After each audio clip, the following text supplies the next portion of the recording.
patient means slow to anger. Our pastor said this to us not too long ago. And I thought, you know what? That's an incredible lesson, because I've been thinking all this time, patience means waiting patiently. But what it means is slow to anger.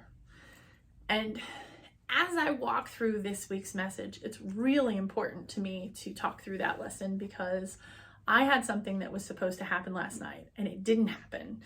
And I'm having to really let go of a lot of feelings about it. The way that my therapist puts it is, you can have all the feelings you want, absolutely have them all, but adopt an it is what it is attitude about it all. And that's what I'm attempting to do right now.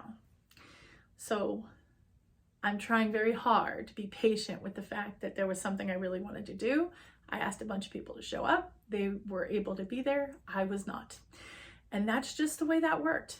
And I'm having a lot of feelings about it. And at the same time, I'm doing my very best to follow my therapist's advice. And it is what it is. Things happen. Things have to get canceled. Things have to get rescheduled. These are things that happen. They are the stuff of life. And while we're talking through patience and having that patience, I do want to bring up the concept of the spoons. You've probably heard me talk about this before. I'm borrowing from Christine Masserandino's theory about spoon theory as it relates to chronic illness. I like to talk about it as it relates to how much energy you have. And do you really need to say yes to that thing that you wanted, that someone asked you to do? Or do you maybe need to take a beat, look at your spoon? Any household spoon will do. You don't have to do this one. But a spoon that you look at before you answer a question, and breathe in and ask, do I really want to do this? Or do I feel obligated to do this?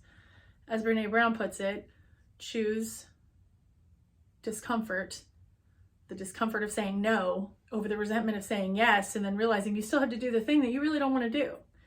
So as you walk into your week this week, I want to take it back to patient means slow to anger. How can you be slow to anger with those little things that annoy you, and the big ones too?